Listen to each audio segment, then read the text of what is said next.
ओम नमः शिवाय। वैदिक सनातन धर्म में दान की महत्ता, इस विषय पर मैं अपने विचार रखना चाहता हूँ। हमारे आदि आचार्यों ने संपूर्ण जीवन को 16 भागों में विभाजित किया है, जिसमें जीवन के प्रत्येक क्षेत्र को शामिल किया गया है। उन 16 भागों को 16 संस्कारों के रूप में जाना जाता है, जैसे जन्म, विवाह, यज्ञोपवीत और मृत्यु, ये विशेष हैं। इसके साथ कुल मिलाकर के 16 संस्कार हैं, जिनका आने वाले समय में मैं आपके सामने वर्णन करूँगा। तो इन 16 संस्कारों को वो तब तक पूर्ण नहीं माना जाता जब तक कि उसमें दान को न जोड़ा गया हो।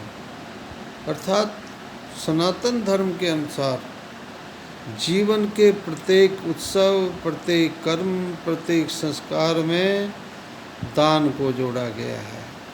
दान के बिना कोई भी जीवन का कार्य अपूर्ण है, चाहे जन्म हो, चाहे उत्सव हो अथवा मृत्यु। इसलिए दान का इतना महत्व है। अब फिर हमारे मन में प्रश्न उठता है, दान की क्या सीमा है, क्या तरीका है दान देने का? कई बार मन में प्रश्न उठता है। तो हमारे आचार्यों ने दशांश दान के लिए कहा। कौन से दशांश दान के लिए?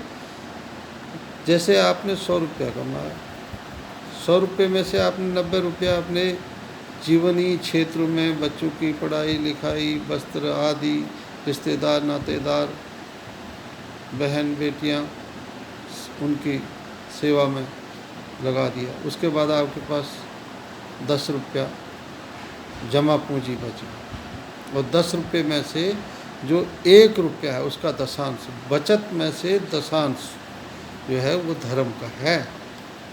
अगर आप अपने निजी कार्यों में लगाएंगे तो शास्त्रों ने उसका निषेध किया है और उसको पाप की संज्ञा में लिया। और वो जो है, इस विषय में ये कहा है हमारे आचार्यों ने कि भाई वो धन जो है, जो आपकी संपूर्ण जीवन की ऐश्वर्य माया है, उसको तहस नहस करने में समर्थ है। इसलिए जो दशांश है उसको धर्म में ही खर्च करने, धर्म के मार्ग से ही खर्च करने की इजाज़त है। ये तो हो गया वैदिक सनातन धर्म का मत, व्यवस्था जिसे कहते हैं। और दूसरा, आपने देखा, इसको हमारे सिख भाइयों ने बहुत अच्छी तरह से समझा, और उन्होंने इसी दशौंध के बल पर पूरे विश्व में अपना नाम प्रतिष्ठा प्राप्त करी है। आप किसी सिख के घर में चले जाएं, भूखे नहीं आ सकते। कितने ही लोग, कैसी अवस्था हो। तो दान का जो महत्व है वो जो है जीवन के प्रत्येक क्षेत्र में है। लेकिन अब आती है भाई, दान का के कितने प्रकार हैं, किस प्रकार का दान, कैसा दान। तो मैं इसको 2 भागों में बांटना चाहूँगा। पहला भाग है आदान प्रदान, जिसे हम करते चले आ रहे हैं। आदान प्रदान मतलब हम जीवन में क्या कर रहे हैं, किस दान को, जिसका धर्म के क्षेत्र में कोई महत्व नहीं है, वो कौन सा दान है। जैसे हमने कोई दान किया, उसके बदले भगवान से कुछ मंदिर बनवाया, प्याऊ बनवाया, धर्मशाला बनवाई, उसके बदले हमने स्वर्गादि लोकों की कामना की, या ऐश्वर्य वृद्धि की कामना की, या रोग हरण की कामना की,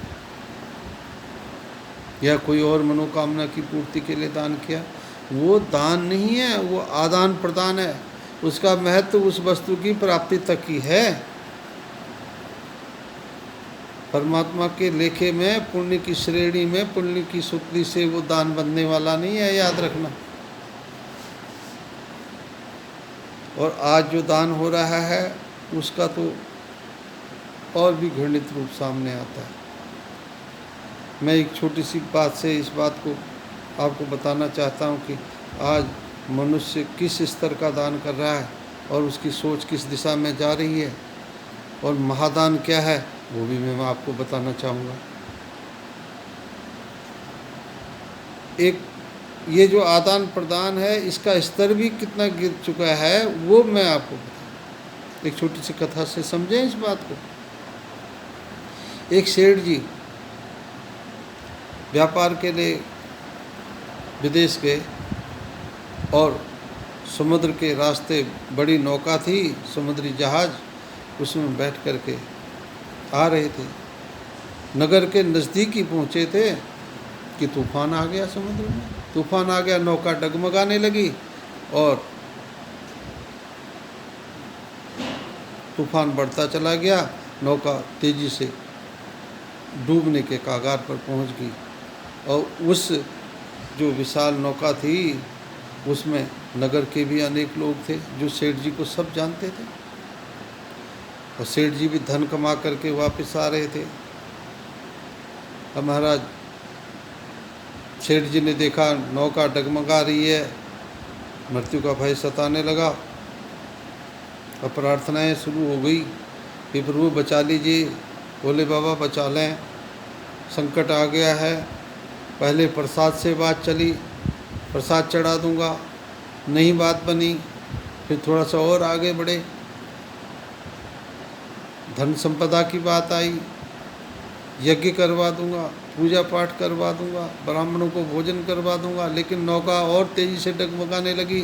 तो सेठ जी ने सोचा सारा कुछ जा रहा है, कुछ तो बचा लो।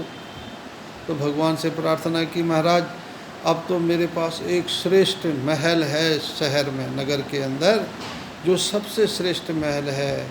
अगर ये नौका बच गई, मैं बच गया, धन संपदा बच गई, तो नगर में जो मेरा श्रेष्ठ महल है, सुंदर सा महल बना हुआ है, वो बेच दूंगा, उससे जो धन प्राप्त होगा वो गरीबों में बांट दूंगा, प्रभु बचा लीजिए।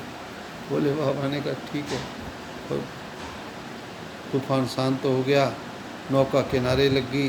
अब सेठ जी को चिंता होने लगी। सेठ जी कह विचार करने लगे, अरे भाई ये तूफान तो शांत हो ही जाता, यूं ही जल्दीबाजी में कह बैठा, और इतनी ज़ोर ज़ोर से मैंने घोषणा कर दी कि इसमें तो सारे शहर के लोग हैं, खबर फैल गई।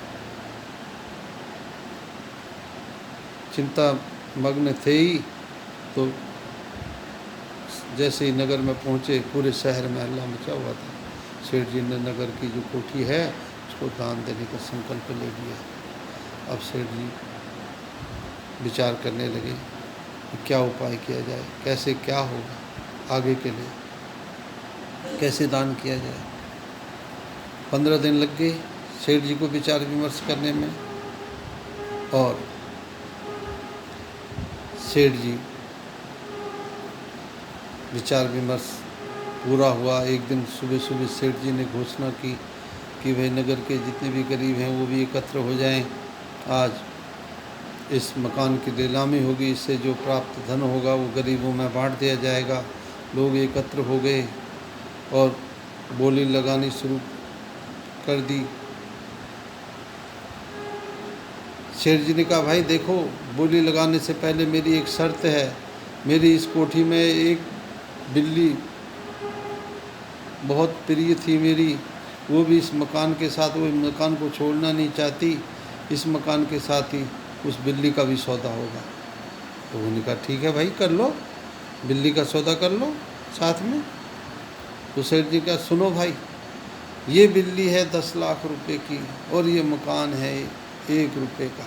और लोगों को क्या आपत्ति थी, लोगों ने सोचा, जो लेने वाले थे नीलामी से, उन्होंने सोचा भाई 10 लाख का तो मकान है ही है, और 10 लाख का मकान है। अब सेठ जी का दिमाग पता नहीं क्यों घुमा हुआ है, तो चलो बिल्ली और मकान एक साथ ही ले लेते हैं, इतने का तो है ही है, इससे अधिक का ही है, कम का नहीं। तो लोगों ने विचार किया, और तो बिल्ली सहित, बिल्ली 10 लाख की, मकान 1 रुपये का, लोगों ने, बोलीदाताओं ने स्वीकार कर लिया। 10 लाख 1 रुपये में बोली छूट गई। जो लेने वाला था उसने 10 लाख रुपया और 1 रुपया हाथ में रख करके सेठ जी के हाथ में थमा दिया। सेठ जी ने वो जो बिल्ली का 10 लाख था वो जेब में रख लिया और 1 रुपया गरीबों की तरफ उछाल दिया। लो भाई, इस मकान की जो रकम है वो मैं तुम्हें दे रहा हूँ, जिसके हिस्से में आ जाए ले लो। तो मकान और बिल्ली की ये जो कथा है वो हम भी परमात्मा से ऐसे ही व्यापार करने में लगे हुए हैं। जब कोई संकट आता है तो सोचते हैं ऐसा करेंगे, वैसा करेंगे, ऐसा करेंगे, हे भगवान को बचा ले, हे परमात्मा इस संकट से उबार दे, और इतना देंगे उतना देंगे। उसके बाद जैसे जैसे वो मामला शांत होता है तो हमारे विचार भी सेठ जी की तरह बिल्ली और रुपयों के बीच में घूमते रहते हैं, अटक जाते हैं, फिर जा कर के बिल्ली में अटक जाते हैं। तो भाई ये दान नहीं है, ये दान की दुरावस्था है। इससे बचने की आवश्यकता है, विचार करने की आवश्यकता है। कहीं हम भी उन सेठ जी की तरह तो ऐसा दान नहीं कर रहे जो अंदर ही अंदर, अब ये सारी प्रक्रिया अंदर ही अंदर चलती रहती है, इसलिए बाहर तो किसी को पता नहीं लगता। जब मनुष्य कष्ट में पड़ा होता है तब उसे पता लगता है कि भाई मैंने ये किया था। वो उसी के अंदर ही वो दफन हो करके वो जो पाप है वो रह जाता है। बाहरी व्यक्ति को पता नहीं लगता कि सेठ, लोग सोचते हैं सेठ जी ने तो बड़ा पुण्य किया। पता लगता है कि भाई सेठ जी को पता है कि भाई मैं नरक लोक का भ्रमण किस लिए कर रहा हूँ। एक तो ये बात है। अब एक दान ये, एक आदान प्रदान, तो ये दान के महत्व का निकृष्टतम भाग है। अब श्रेष्ठ दान की बात करता हूँ, आप समझ गए होंगे इस बात से। श्रेष्ठ दान कर्ण का है। अब एक छोटी सी घटना महाभारत युद्ध के अंतिम समय की मैं आपको बताना चाहता हूँ। कर्ण जिस दिन धराशायी हुए, पांडव पक्ष में बड़ा उत्साह था कि भाई कर्ण जैसा महान महारथी आज धराशायी हो गया। रात्रि को सब बैठे हुए थे संध्या काल में, और इसी बीच में भगवान श्री कृष्ण भी बैठे हुए थे। भगवान श्री कृष्ण के चेहरे पर उदासी थी। पांडवों ने देखा, युधिष्ठिर सहित अर्जुन ने प्रश्न किया, महाराज आपके चेहरे पर उदासी। बोले भाई और किसी उसके नहीं, कर्ण जैसा महादानी इस भूमि पर अब दोबारा ना हो। उसकी क्या खासियत है महाराज? दानी तो इस दुनिया में पैदा होते रहते हैं क्या? नहीं। पांडव मौन, तो भगवान श्री कृष्ण समझ गए कि इसका इन्हें प्रमाण देना पड़ेगा। तो उसी समय भगवान श्री कृष्ण ने पांडवों को साथ दिया, स्वयं ब्राह्मण का वेश धारण किया, मरणासन्न अवस्था में पड़े हुए कर्ण के पास पहुंच गए। भूमि पर करा रहा, मरणासन्न अवस्था में पड़ा हुआ कर्ण, उसके सामने पांडव थोड़े पीछे रख करके भगवान ब्राह्मण के वेश में आवाज़ दी भगवान ने, है भाई कोई दानी? मैं ब्राह्मण हूँ, मुझे स्वर्ण चाहिए। तो कर्ण मरणासन्न अवस्था में ही उसने आवाज़ दी, कौन है? मैं ब्राह्मण हूँ। महाराज मैं कर्ण हूँ, अभी जिंदा हूँ, आप मेरे घर चले जाएं, मेरी पत्नी से जितना चाहें उतना स्वर्ण ले लें। ब्राह्मण वेशधारी भगवान श्री कृष्ण ने कहा, भाई क्षण भर का भरोसा नहीं, सामान 100 वर्ष का फल की खबर नहीं। क्षण भर का भरोसा नहीं है। तुम मरणासन्न अवस्था में पड़े हुए हो और मैं तुम्हारे घर में जाऊं और तुम्हारी पत्नी निरादर कर दे तो और पाप के भागी बनोगे। इस क्षण की बात करो, वर्तमान की। मुझे तो वर्तमान में अभी चाहिए स्वामी। कर्ण ने ब्राह्मण देवता को नज़दीक बुलाया, सामने एक पत्थर पड़ा हुआ था, संध्या हो ही रही थी, तो इस पत्थर से मेरे मुंह में प्रहार करो और मेरा एक दांत स्वर्ण का है, उसे आप ले। भगवान श्री कृष्ण ने कहा, छी छी छी छी, ऐसा दुष्कर्म, मरणासन्न व्यक्ति के मुंह में पत्थर मार करके मैं स्वर्ण लूँ, रक्त से सने हुए स्वर्ण को लूँ, पाप का भागी बनूँ, घृणित कार्य मेरे से करवा रहे हो, ये संभव नहीं होगा। तो कर्ण ने कहा, ठीक है ब्राह्मण देवता, आप भी सत्य वचन कह रहे हैं। बहुत धीरे धीरे रेंगते रेंगते कर्ण उस पत्थर तक पहुँचे और किसी तरह से सरकते हुए इस पत्थर को उठाया और अपने मुंह में दे मारा और रक्त रंजित स्वर्ण दांत बाहर निकला, हाथ में ले लिया, कहने लगे, लो महाराज, छी छी, ये रक्त रंजित स्वर्ण दांत मैं नहीं लूँगा इसे, ये तो पाप है। तो कर्ण ने कहा, ठीक है ब्राह्मण देवता, अपनी तरकस में जो पीठ पे बंधा हुआ था तरकस, उसमें वर्णास्त्र था, उसको निकाला किसी तरीके से और पड़े पड़े ही जो है भूमि पर दे मारा। जल की धार निकल पड़ी भूमि से और उससे मुट्ठी में पड़े उस रक्तमय दांत को कर्ण ने साफ किया और कहा, लो ब्राह्मण है। इसी बीच में भगवान अपने रूप में आ गए, कहने लगे, कर्ण तुम महान दानी हो, मैं तुमसे बड़ा प्रसन्न हूँ, वर मांगो, क्या चाहते हो। तो भगवान से कर्ण ने कहा कि महाराज, ये मेरे पुण्यों का ही तो प्रतिफल है, अंतिम समय में भगवान के दर्शन हो जाएं, भगवान मेरे सामने उपस्थित हो जाएं, वो भी याचक के रूप में, इससे बड़ा फल मुझे क्या चाहिए। मैं आपको नमन करता हूँ। और ये कहते हुए, प्रणाम करते हुए कर्ण ने अपने प्राणों पर त्याग कर दिया। तो एक दान ये महादान, इसका प्रतिफल नहीं चाहा। हर अवस्था में अपनी उस मनोवृत्ति को बनाए रखना। हम दान करें, पुण्य करें, धर्म करें, भगवान की भक्ति करें, जब पीड़ित होते हैं या दुखी होते हैं तो भगवान की निंदा करने लग जाते हैं, आलोचना करने लग जाते हैं, अपने मार्ग से हट जाते हैं, भटक जाते हैं। इसलिए हर अवस्था में अपने मनोवृत्ति को, अपने स्वभाव को बनाए रखना परम आवश्यक है।